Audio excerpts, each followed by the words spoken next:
बड़ी खबर, कांग्रेस अध्यक्ष मल्लिकार्जुन खड़गे और नेता प्रतिपक्ष राहुल गांधी ने प्रधानमंत्री नरेंद्र मोदी को पत्र लिखा है। पत्र में संसद के दोनों सदनों में विशेष सत्र बुलाकर 22 अप्रैल को हुए पहलगाम आतंकी हमले पर चर्चा की मांग की गई है। तो सदन में विशेष सत्र बुलाने की मांग इस वक्त की गई है। कांग्रेस की तरफ से मल्लिकार्जुन खड़गे और राहुल गांधी की तरफ से एक पत्र लिखा जाता है प्रधानमंत्री नरेंद्र मोदी को, और ये पत्र इस वक्त आपके टीवी स्क्रीन पर भी जिसे आप देख पा रहे होंगे, जिसमें विशेष सत्र बुलाने की मांग की गई है और पहलगाम जो आतंकी हमला है उस हमले पर चर्चा की मांग रखी गई है।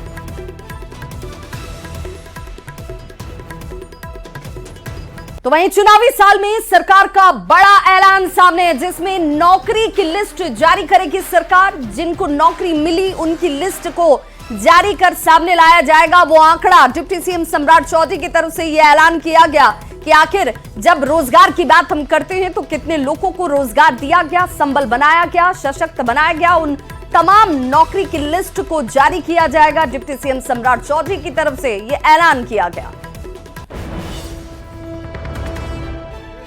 और एक एक व्यक्ति को जो 2020 से लेकर 2025 तक जिनको भी नीतीश कुमार जी के नेतृत्व में सरकारी नौकरी देने का काम किया गया है, रोजगार देने का काम किया, सबको बधाई और संदेश भी माननीय मुख्यमंत्री जी की ओर से दिया जाएगा और लिस्ट भी हम लोग जारी करेंगे।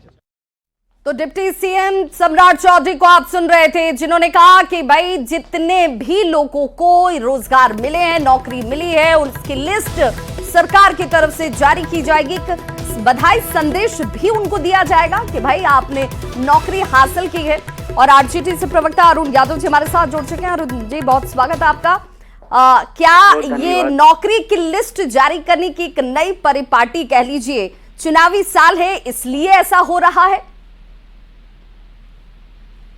बिल्कुल, जो हमारे आदरणीय नेता तेजस्वी यादव जी के प्रण अनुरूप 17 माह की जो महागठबंधन की सरकार थी, उनमें आपने देखा 5 लाख सरकारी नौकरियां दी गई, 4 लाख से अधिक नियोजित शिक्षकों को राजकर्मी का दर्जा दिया गया। चाहे आईटी पॉलिसी की बात कर लें, टूरिज्म पॉलिसी की बात कर लें, स्पोर्ट पॉलिसी की बात कर लें, चाहे मिडिल लॉ नौकरी पाओ की बात कर लें, ये सारे काम 17 माह के महागठबंधन की सरकार में हुआ। और पहली बार हमारे नेता तेजस्वी यादव जी ने 2020 के बिहार विधानसभा चुनाव में कहा था कि 10 लाख हम नौकरी देने का काम करेंगे जब हमारी सरकार बनी। तो आपने देखा जब हमारे नेता सरकार में शामिल हुए, डिप्टी सीएम बने, तो 5 लाख सरकारी नौकरी देने का काम किया। उसके पहले तो अब एनडीए की जो सरकार रही, सरकारी नौकरी तो उनके सिलेबस में था ही नहीं, सिर्फ और सिर्फ कॉन्ट्रैक्ट बेसिस पर वो नौकरी देने का काम करते थे। तो बताना चाहिए एनडीए की सरकार को, अब देखिए ना, 3.5 लाख से अधिक प्रक्रियाधीन नौकरी भी छोड़कर आए। अब 1 साल से अधिक। तो कहीं ऐसा तो नहीं है कि ये ऐसा तो नहीं है कि आपको इस बात की टीस रह गई कि भाई हमारे समय की ही नौकरी थी तो ये लिस्ट पहले ही निकाल लेते तो शायद इसका फायदा आपको मिल जाता? नहीं, देखिए, पूरे बिहार की जनता जानती है, नौजवान जानते हैं इस चीज को कि नौकरी का मतलब तेजस्वी यादव जी। और हम तो बार-बार कहते हैं, नौजवान अगर जानते हैं तो फिर सरकार इस लिस्ट को जारी कर रही है तो शायद ये बताने का प्रयास किया जा रहा होगा कि किस वक्त में कितनी नौकरियां और किन किन लोगों को नौकरियां मिली। बहुत बहुत शुक्रिया हमारे साथ जुड़ने के लिए। जेठू दफ्तर में भामाशाह जयंती समारोह का आयोजन किया गया, जिसमें मुख्यमंत्री नीतीश कुमार सहित कई नेता इस कार्यक्रम में मौजूद रहे और इस मौके पर मुख्यमंत्री ने भामाशाह की मूर्ति पर माल्यार्पण किया और उन्हें नमन किया। इस मौके पर बड़ी संख्या में लोग भी पहुंचे हुए थे। इस अवसर पर एक दिलचस्प तस्वीर नजर आई, जिसमें मुख्यमंत्री को सम्मानित करते हुए विशेष टोपी और शॉल दिया गया। तो मुख्यमंत्री ने भी मंच पर मौजूद कई नेताओं को शॉल और टोपी पहनाई। इस मौके पर मौजूद लोग भी काफी उत्साहित नजर आए। सभी महापुरुषों की जयंती पहले से भी मनाते आ रहे हैं और लगातार जो है भामा साहब की पूर्व में भी जयंती पार्टी के द्वारा मनाई जाती थी और इस बार भी मनाई जा रही है। पार्टी में जो मानने वाले हैं उनको तो सब लोग इसकी जयंती मनाते हैं और माननीय मुख्यमंत्री जी का भी आगमन हुआ था, आपने देखा। मुख्यमंत्री जी ने जितने लोग थे सबको सम्मान दिए और जो लोग मुख्यमंत्री जी को पगड़ी और शॉल ओढ़ा रहे थे। खुद मुख्यमंत्री जी ने सभी लोगों को सम्मान, खुद अपने नहीं ओढ़ के सब लोग को सम्मानित किया। बहुत अच्छा मैसेज, सब लोग में देखिए कितना उत्साह है। तो भामाशाह की जयंती पर पटना के पुनाई चक में भामाशाह पार्क में राजकीय समारोह का आयोजन किया गया, जिसमें सीएम नीतीश कुमार, राज्यपाल आरिफ मोहम्मद खान, सम्राट चौधरी, दिलीप जायसवाल सहित कई नेता मौजूद रहे। तस्वीरें इस वक्त आपके टीवी स्क्रीन पर, जहां पर इस कार्यक्रम में बिहार के मुख्यमंत्री नीतीश कुमार की मौजूदगी, भामाशाह पार्क में राजकीय समारोह का आयोजन किया गया। अपने 2 बेटे की शहादत दी, इसको इतिहास ने छुपाया।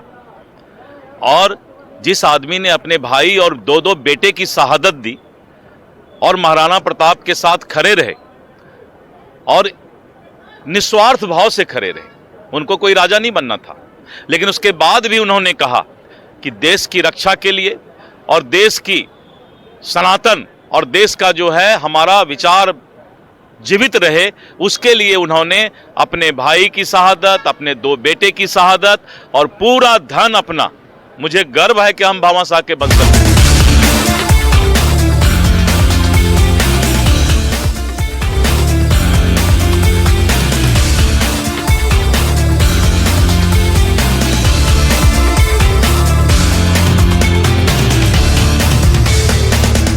तो बात आईपीएल के चमकते सितारे और बिहार के लाल वैभव सूर्यवंशी की। जी हां, आईपीएल में वैभव सूर्यवंशी का कमाल हर तरफ धमाल मचा रहा है। सीएम नीतीश कुमार ने वैभव सूर्यवंशी को इस कार्य के लिए बधाई दी। भारतीय क्रिकेट की नई उम्मीद बन चुके हैं वैभव सूर्यवंशी। मुख्यमंत्री की तरफ से कहा गया, सभी को वैभव सूर्यवंशी पर गर्व है। फोन पर बात भी मुख्यमंत्री नीतीश कुमार ने की वैभव सूर्यवंशी से और बधाई दी, जिसमें बिहार सरकार वैभव को अब सम्मान राशि भी देने वाली है। 10 लाख रुपए की सम्मान राशि वैभव को दी जाएगी। बिहार के मुख्यमंत्री नीतीश कुमार ने सोशल साइट प्लेटफॉर्म एक्स पर पोस्ट कर इसकी जानकारी भी दी। आईपीएल के इतिहास में सबसे कम उम्र में शतक लगाने वाले खिलाड़ी अब बन चुके हैं बिहार के वैभव सूर्यवंशी और उन्हें बधाई एवं शुभकामनाएं बिहार के मुख्यमंत्री नीतीश कुमार की तरफ से। वे अपनी मेहनत और प्रतिभा के बलबूते भारतीय क्रिकेट की एक नई उम्मीद बन गए हैं। सभी को उन पर गर्व है। वैभव सूर्यवंशी और उनके पिताजी से वर्ष 2024 में कर्णे मार्ग में मुलाकात हुई थी तथा उस समय मैंने उनके उज्जवल भविष्य की कामना की थी। आईपीएल में शानदार प्रदर्शन के पश्चात फोन पर बातचीत कर उन्हें बधाई भी दी। बिहार के युवा क्रिकेटर श्री वैभव सूर्यवंशी को राज्य सरकार की तरफ से 10 लाख रुपए की सम्मान राशि भी दी जाएगी। मेरी शुभकामना है कि वैभव भविष्य में भारतीय टीम के लिए नए कीर्तिमान रचें और देश का नाम रोशन करें। और बड़ी खबर